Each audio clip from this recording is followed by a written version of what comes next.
thanks to you both for joining me today. My name's Cheryl Swales. I'm the Acting Operations Director at AELP. And joining me on this interview is Mark Buckton, who is Group Director, Reward and Organisation for NOCN, who are a long-standing patron and supporter of AELP. So welcome, Mark, and thank you for your time this morning. And also Matthew Strong, who is the AELP Communications Manager. Good morning. So this interview is really timely following our complimentary AELP Green Skills Summit that we held in London last week. It was really well attended with some excellent feedback. We will be uploading a copy of the interview to our newly branded February edition of The Insider, which is all going to be themed around green skills. So nicely following on from that event, really. So I think, Matt, if I can just come to you first. I mean, obviously, we did hold the Green Skills Summit last week, which was really successful in kind of bringing the sector together to start to discuss the Green Skills agenda and highlight how vital sustainability is becoming for the sector. Can you just give us a bit of an insight into why AELP held the event and what the main objectives of that event were? Yeah, thanks, Cheryl. For those that don't know, AELP hosted its first ever Green Skills Summit last Thursday at 15 Hatfields in central London. Green skills are obviously going to be a vital part of our recovery from the effects of the COVID-19 pandemic, and we felt this was something that we really needed to show more leadership on. Our Director of Business Development and Strategy, Paul Warner, was very keen that we should bring the FE sector together at a sustainable venue to discuss that. So we had a great lineup of speakers, which included Alex Burkhardt MP, who's the Minister for Skills, and Jules Pipe, the Deputy Mayor of London. We heard a lot about how important the Green Skills agenda is, what the challenges are, and what we can do as a sector to support providers, learners, employers and government to meet those challenges. The absolute highlight of the day, though, was hearing from 4 really inspirational young learners, Saray, Karis, Kofi and Ismail. They outlined why green skills and sustainability is so important to them, their futures and their career ambitions. But more than that, I think a lot of us felt there's a generation growing up that is going to make huge demands on us as a sector, and we're going to need to meet those challenges pretty quickly. So it's really important that we put on that day and that we don't rest on our laurels and we get moving and think about how we can take this on as an important thing that we're working on as an organisation. Absolutely, yeah. I think the main point there, you know, this is kind of the first event that we've run, but first event of many, and it's something that we want to continue and like you say, not rest on our laurels and make sure that we follow that up. And we will come on to some other stuff that we're going to be putting in place soon. Brilliant, thanks, Matt. So, Mark, if I can come to you now, I know that you attended the Green Skills event. Just what were your thoughts from the day? Yeah, it was a really useful conference. I mean, I think what struck me was how much learning providers want to provide support around sustainability to their learners and to really push this very important agenda. I think I was struck by the fact that many of them just don't know how much support there is out there. And how much, you know, organisations like NOCN can support them. And then finally, similar to Matt, really, it was really interesting to hear from the current learners and the recent past learners, young people, who clearly have a real engagement with sustainability and the environment. It was interesting to hear the words they use, things like eco-anxiety. And I think they really understand that they want to take a lead. They know that what they can do produces a ripple effect, a good ripple effect onto other people. And they can lead by example and really drive the sustainability agenda, you know, themselves.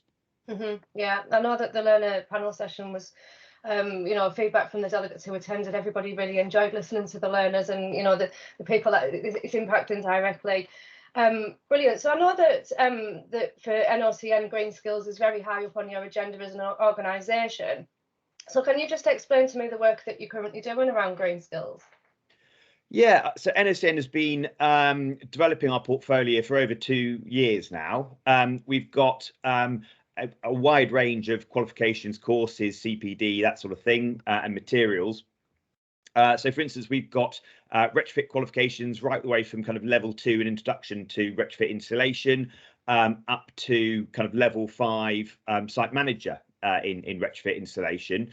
So we've got all of those. We've got energy efficiency qualifications, again, all the way from entry level 3 up to level 5. So we've got curriculum that supports, really any level of learner, that is required. So it's relevant to those individuals. And then finally, we've got a whole load of more kind of trade-based qualifications, all the way from solar photovoltaic qualifications through to kind of apprenticeships in wind turbine maintenance. So we've got a whole range. In fact, we've got so much. We've got a dedicated web page just to highlight all of the products that we have in this area. Brilliant, and we can put a link to that in the Insider article for people who are interested in finding out more, with some contact details. So that's brilliant, and I'm glad you pronounced that word. That you I probably wouldn't have got my tongue around it. Brilliant. So we know that IFATE are placing more emphasis on green skills and looking to embed green skills into sort of apprenticeship standards. How are you seeing providers start to take that forward and develop that into their curriculum? So for apprenticeships and kind of other provision like traineeships and adult courses? So it is really early days at the moment, and those are just being released, and that's why we're following the IFATE 3 Shades of Green model, where we can supply products that support kind of in line with any of those standards that you mentioned. And why we will continue to develop our products so that in the future we will have products that better support apprentices. And then finally, we're also engaging with things like traineeships, as you mentioned, where we're trying to add sustainability courses, qualifications, curriculums into those. So, for instance, we're helping with the plant traineeship, construction plant traineeship, where we're looking to add our eco operators course, things like that. Brilliant, brilliant. I mean, we've already touched on kind of, hearing from the panel of learners who shared their experiences and really urged employers and training providers to fill kind of that leadership gap in tackling challenges of climate change. But are you starting to see any immediate impact to the benefits to the learners through the work that you've been doing? So I think from our feedback, there are 2 types of learners. There's the really engaged individuals, like those young people we had at the conference last week, and then there's the more apathetic, learner. And I think it's that latter group that is so important for us to show leadership as learning providers, but also as individuals that set the curriculum, so that we have a range of products that really fit with the vocational direction of those young people, so that any sustainability skills that we provide and sustainability products that we provide are relevant to their vocational direction, and provide them with the knowledge, skills, and particularly behaviours that will really help support the sustainability agenda in the future. So I think that's where we really need to provide that leadership that you mentioned. Yeah, brilliant. Okay. And Matt, just coming back to you, obviously it's been great to hear about the event, and obviously from Mark, from the work that NOCN are doing. So kind of from AELP's perspective, what's next? We are really committed to the Green Skills agenda, but could you just talk us through kind of some of the activities that we've got planned, to take this forward? Yeah, there's certainly a lot to think about. But I think we're firmly of the view that shouldn't prevent us from trying to make progress straight away. So a few things that we'll be working on. We're going to be setting up a task and finish group to look at how we can introduce a sustainability charter, which will be similar to our good governance code. And this will give providers the chance to show learners how serious they are about putting sustainability at the heart of what they do. We're also looking at putting on more webinars on this topic so that we can share best practice on what's already going on throughout the sector. And with Spring Conference coming up, we're looking at putting on a dedicated session for people interested in sustainability issues. So this is definitely an area where we're going to be doing more on it. So keep an eye out for more details on our social media channels and on Countdown and our usual ways of communicating, because there will be quite a lot going on in the near future. That's great. Yeah, and you mentioned the Spring Conference there, which is coming up on the 1st of March, and that's aimed at practitioners. So that session will be, the whole conference is online, so it's really accessible for people to join that. So hopefully we'll see a lot of providers joining that to find out more about the agenda. So brilliant. I mean, that's kind of everything that we wanted to go through during the interview. So I'll just ask first, Mark, have you got any final closing remarks? Yeah, a couple of points I kind of wanted to make. I think the first one is people are starting to talk about a kind of a fourth functional skills as being sustainability.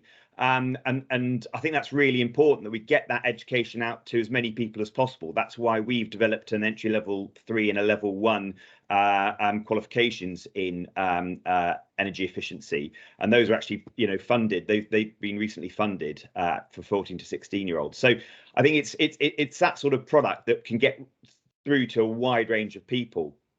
So that's the first thing. I think the second thing is around green skills. I think it's helpful to think of it in two ways. I think the first way is there's green skills about the way that we do our work. And so that's like, the construction plant operator using less fuel that I mentioned earlier in the traineeship, through to a business owner or any individual purchasing more sustainable materials. So that's kind of the way we do our work. But then there's also the skills that support sustainability in terms of what we produce from our work. So for instance, that's the builder making a domestic property that is more thermally efficient, or an engineer making a product that is of higher quality so it lasts longer, because there's nothing less sustainable than throwing things away.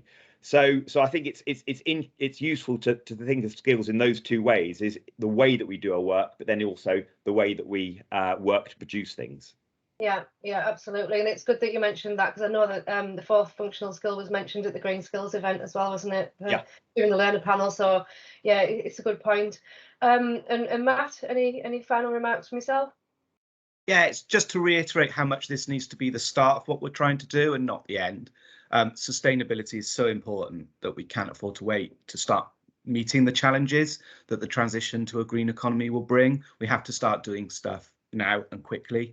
And I think we really want to reflect on those four learners once again and think about how much we owe their generation movement as quickly as possible. So we're definitely going to not rest on our laurels, as I said, and get moving on this. That's brilliant. Okay, thank you both for joining me for that interview today. Like I said, the interview will be going into our February edition of The Insider, which will be themed around green skills. And as Matt said, please do look out for more activity and more communication coming out from AELP and of course NOCN around the green skills agenda. So thank you both. Thank you, Cheryl.